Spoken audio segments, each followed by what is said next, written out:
गोपाल जी को उठाते हैं, पर्दा को साइड करते हैं। मंदिर में सोए हुए हैं और पंखा भी लगी हुई है। तो सुबह हो गई है, चलते हैं अपने मंदिर में अपने गोपाल जी को जगाने के लिए। तो देखिए यहाँ सोए हुए हैं, इनका पानी जल भोग सब कुछ रात में रख कर यहीं सुला देते हैं। अभी गर्मी इतनी नहीं पड़ रही है, जब ज़्यादा गर्मी पड़ेगी तो इनको रूम में सुलाएंगे, जब एसी में सुलाएंगे। अभी उतना गर्मी नहीं है, इसलिए पूजा रूम में ही मंदिर में ही सुला देते हैं। तो चलते हैं, लाइट ऑन करते हैं, उसके बाद पंखा बंद करते हैं, उसके बाद हम अपने गोपाल जी को जगाते हैं। तो देख सकते हैं यहाँ गोपाल जी सोए हुए हैं, तो उठाते हैं हम। गोपाल उठो, सुबह हो गई, उठ जाओ। ए गोपाल उठो उठो उठो उठो उठो उठो।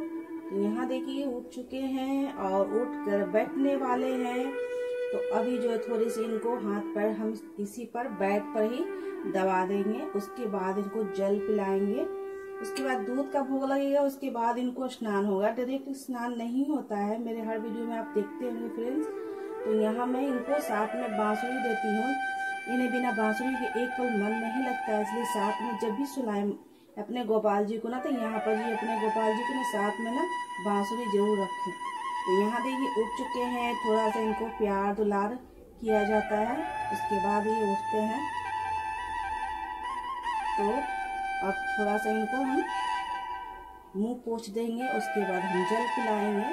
तो बेड हम हटा देते हैं, इनके आसन पर यहाँ बैठा देते हैं। तो आसन पर बैठ चुके हैं, उसके बाद हम बेड को अच्छे से आसन लगा देते हैं, मतलब कि एक सा कर देते हैं। एक सा करने के बाद इनको हम रख देते हैं अलमारी में। इसके बाद इनको मुंह पोंछेंगे। तो इस तरह से ना कपड़े को भिंगा कर इनको मुंह पोंछ देंगे। जैसे हम लोग भी उठते हैं तो फेस को वॉश करते हैं ना, साफ करते हैं पानी से।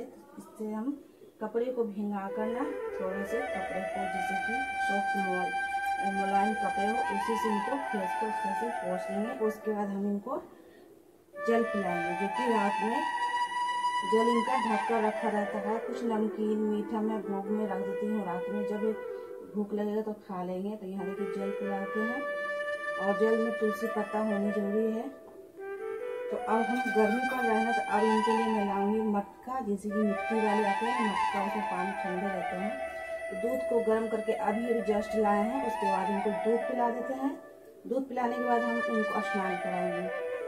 तो इनको स्नान कराने से पहले ना आप खुद को भी स्नान सबसे पहले कर ले, उसके बाद अपने गोपाल जी को स्नान कराएं। ऐसा नहीं कि बिना स्नान किए हुए गोपाल जी को स्नान कराना है। सबसे पहले खुद को स्नान करना है, उसके बाद गोपाल जी को स्नान कराएंगे। आज है एकादशी, तो एकादशी के दिन इनको पंचअमृत से स्नान किया जाएगा। अगर पंचअमृत स्नान नहीं करना है तो आप शुद्ध जल से स्नान कर सकते हैं, गंगा जल से स्नान कर सकते हैं, चंदन से स्नान जो है कर सकते हैं अपने लाला जी को। तो आते हैं, स्नान करने के बाद आपको स्नान कराएंगे। तो दूध जो मैंने भोग लगाया है तो इन्हीं के पास अभी रहेगा, जब तक ये दूध अपने इच्छा से भरपूर पी लेंगे अपने आप से भी। पहले तो आपको खुद ही पिलाना इस तरह से, उसके बाद दूध को यहीं छोड़ देंगे। 10 से 15 मिनट के बाद हम ले जाएंगे, दूध हटाएंगे इनके पास से। उसके पहले हम आते हैं स्नान करके, उसके बाद गोपाल जी को स्नान कराएंगे। तो बिना स्नान कराए जो ना, अगर शुद्ध हैं तो बाथरूम जिसे नहीं जाते हैं, जैसे शुद्ध है ना तो बाथरूम नहीं गए हैं, तो शुद्ध है ना तो आप गोपाल जी को जगा सकते हैं पानी छिड़क कर अपने आप पर। उससे पहले नहीं, अब हम उनको स्नान कराएंगे। हम जब स्नान करके आएंगे तब उनको ना स्नान कराएंगे।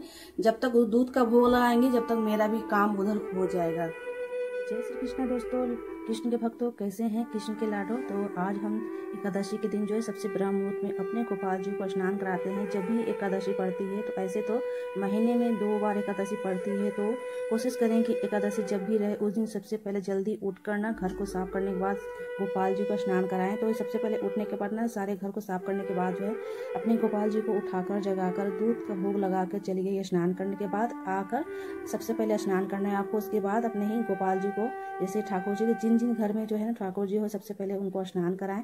जब भी एकादशी पड़ती है ना, महीने में 2 बार आती है, तो इस दिन ना सबसे पहले अपने गोपाल जी को जगाएं और स्नान कराएं।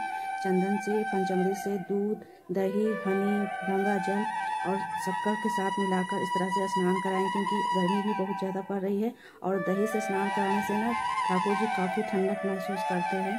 तो कुछ दिनों में अक्षय तृतीया भी आ रही है, उस दिन भी ना अच्छे से ठाकुर जी को ना चंदन की लेप लगती है। उसका भी वीडियो मेरे चैनल पर अपलोड हुआ है और देख सकते हैं, आप चेक कर सकते हैं। तो अक्षय तृतीया भी आने वाली है, इन्हीं का रहता है, विष्णु जी का रहता है, ठाकुर जी का रहता है, गोपाल जी का ही रहता है। इस दिन ना चंदन का श्रृंगार होता है। तो देख सकते हैं जैसे जैसे गर्मी पड़ती जा रही है ना, चंदन भी ठंडक देती है शरीर को, इसलिए चंदन से डेली स्नान कराना चाहिए गर्मी के मौसम में, क्योंकि बहुत ज़्यादा ना अभी अप्रैल में ही बहुत ज़्यादा गर्मी पड़ने लगी है। पिछले साल ऐसा नहीं हुआ था, मगर इस साल बहुत ज़्यादा गर्मी शुरुआत में ही जो है ना बहुत सारी गर्मी हो रखी है।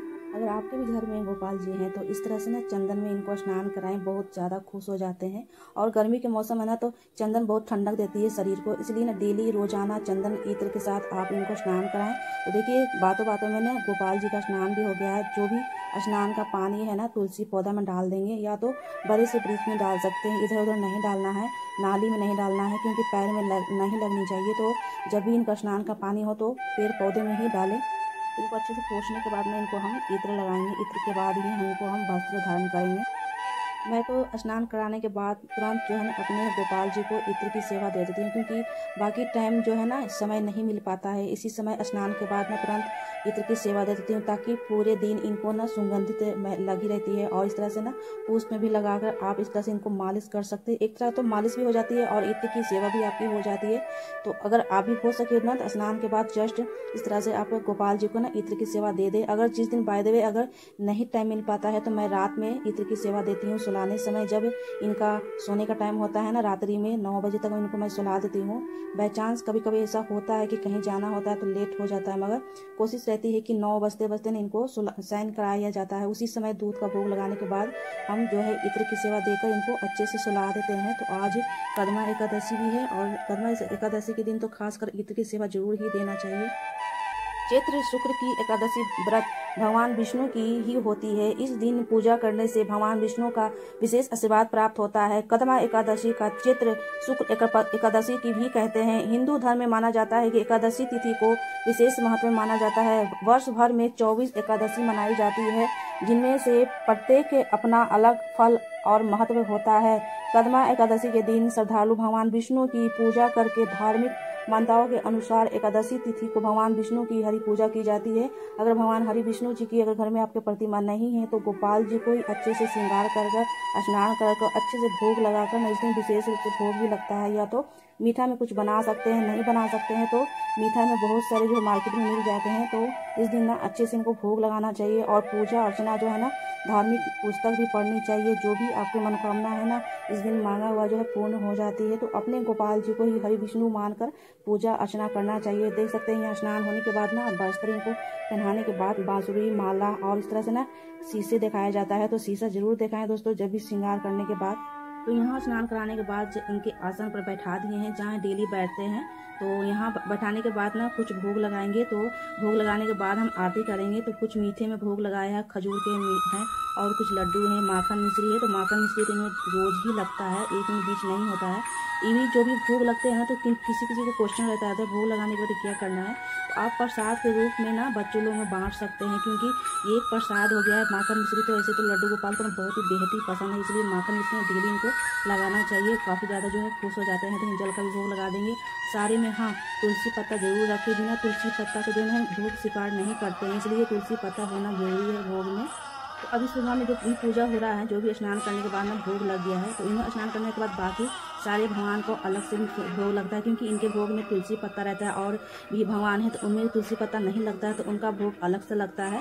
तो सारे भगवान का अलग अलग भोग लगता है। जैसे कि पार्वती शिव जी उन्हें जो है ना भोग में तुलसी नहीं लगती है, बेलपत्र की आप भोग लगा सकते हैं, इसलिए अलग अलग भोग लगती है। ठाकुर जी की तुलसी पत्ता रहता है तो उनके अलग से भोग लगता है। तो इन्हें पूजा करने के बाद सारे भगवान को बाकी के भगवान पूजा करेंगे, क्योंकि पूजा करने में 1 से 1.5